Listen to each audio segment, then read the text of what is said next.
নমস্কাৰ বন্ধুসকল, আপুনি যদি আমাৰ চেনেলটিত নতুনকৈ আহিছে, আমাৰ চেনেলটো যেন সাবস্ক্ৰাইব কৰি দিয়ে আৰু লগতে বেল আইকনটো প্ৰেছ কৰি দিব। ধন্যবাদ। আজি আমি আপোনালোকক দেখাব ওলাইছোঁ অসম আৰ্হিৰ এটা ধুনীয়া ঘৰ। ঘৰটোত মুঠ 3টা ৰুম আছে আৰু এইফালে সন্মুখৰ ফালে ফ্ৰণ্টৰ ফালে বহুত ধুনীয়া টাইলছৰ ডিজাইন কৰা হৈছে, গ্ৰিল লগোৱা হৈছে। এইফালে তলফালেও টাইলছ লগাই দিয়া হৈছে আৰু ওপৰ ফালে ধুনীয়া গ্ৰিলৰ ডিজাইন কৰা হৈছে।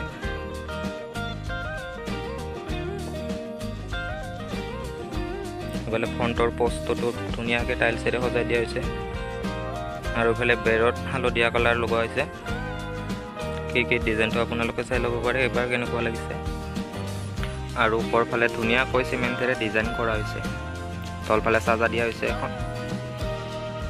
এইবাৰ লৈ যাম আপোনালোকক ভিতৰ ফালে যোৱাৰ আগত এবাৰ ফ্ৰণ্ট চাইডটো চাই লওক আপোনালোকে কেনেকুৱা লাগিছে, গ্ৰিলেৰে কেনেকৈ সজাই দিয়া হৈছে। আৰু আপোনালোকক ঘৰৰ মেজাৰমেণ্টটো কোৱা হোৱা নাই। মেজাৰমেণ্টটো হ'ল দীঘলটো আছে 32 ফুট আৰু বহলটো আছে 24 ফুট। আৰু খিৰিকীৰ ডিজাইনটো একেই আছে, এইফালে যেনেকুৱা আছিল এইফালেও তেনেকুৱাই আছে। আগফালে বেৰৰ কালাৰটো হালধীয়া হয়।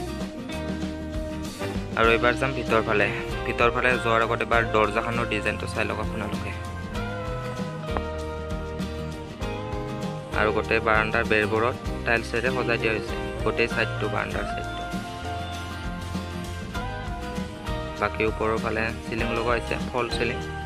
চিলিঙৰ ডিজাইনটো ধুনীয়া ডিজাইন। ওপৰ ফালে ফেন লগোৱা নাই বাৰু, চিষ্টেমটো ৰাখি থৈ দিছে।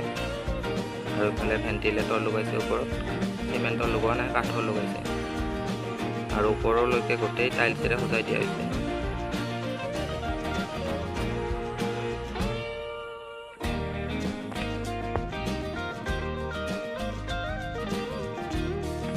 আৰু ফ্ৰণ্ট চাইডটো গোটেই টাইলছে হয়, ওপৰলৈকে গোটেই টাইলছে লগোৱা আছে। আৰু দৰজাৰ ডিজাইনটো আপোনালোকে চাই ল'ব পাৰে, আপুনিও যদি বনাব বিচাৰে তেনেকুৱা। আৰু এইবাৰ আপোনালোকক লৈ যাম ৰুমৰ ভিতৰ ফালে। তলফালে ধুনীয়াকৈ টাইলছ লগোৱা হৈছে। ৰুমটো এতিয়াও সম্পূৰ্ণকৈ হৈ উঠা নাই বাৰু, অলপ চলপ কাম বাকী আছে। বেৰৰ কালাৰবোৰ চাই লওক আপোনালোকে কেনেকুৱা লাগিছে। সকলোবোৰ বেৰতে বেলেগ বেলেগ কালাৰ দিয়া হৈছে। আৰু খিৰিকীৰ ডিজাইনটোতো দেখিছে বাহিৰৰ পৰা। আৰু ওপৰ ফালে ফক চিলিং লগোৱা হৈছে। চিলিঙৰ ডিজাইনটো আপোনালোকক এবাৰ দেখাই দিছোঁ, চাই লওক কেনেকুৱা লাগিছে।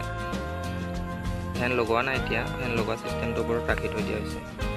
আৰু আজিকালি প্ৰায়ভাগ মানুহে এনেকুৱা চিলিং ব্যৱহাৰ কৰা দেখা যায়। ধুনীয়া চিলিং, একদম খুবেই মৰম লগা চিলিং হয়, ফল চিলিং।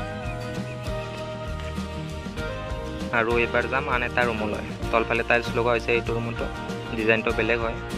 আৰু ওপৰৰ চিলিংটোৰ ডিজাইনটো বেলেগ হয়, এইটো প্লাইউডৰ চিলিং হয়। আৰু বেৰৰ কালাৰবোৰো বেলেগ হয়, এইটো ৰুমত বেলেগ, এইটো ৰুমত বেলেগ।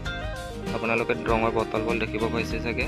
ৰং কৰা বেছি দিন হোৱা নাই বাৰু, এতিয়ালৈকে মানুহ থকা কৰা নাই, অলপ কাম বাকী আছে যিহেতু, পৰ্দা চৰ্দা লগোৱা হোৱা নাই।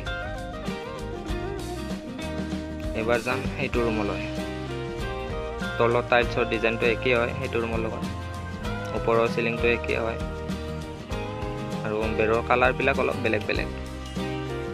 আৰু ভিডিঅ'টো শেষ কৰাৰ আগত ঘৰটো বনাওঁতে মুঠ কিমানমান টকা খৰচ গ'ল থুলমূলকৈ আপোনালোকক কৈ দিছোঁ। ঘৰটো বনাওঁতে মুঠ 5 পৰা 6 লাখ টকাৰ ভিতৰত খৰচ হৈছে। আৰু আপোনালোকে যদি আমাৰ চেনেলত নতুনকৈ আহিছে, আমাৰ চেনেলটো যেন ছাবস্ক্ৰাইব কৰি দিয়ে আৰু লগতে থকা বেল আইকনটো প্ৰেছ কৰি দিয়ে। আহিব লগা আমাৰ নতুন ভিডিঅ'বোৰ পাই থাকে।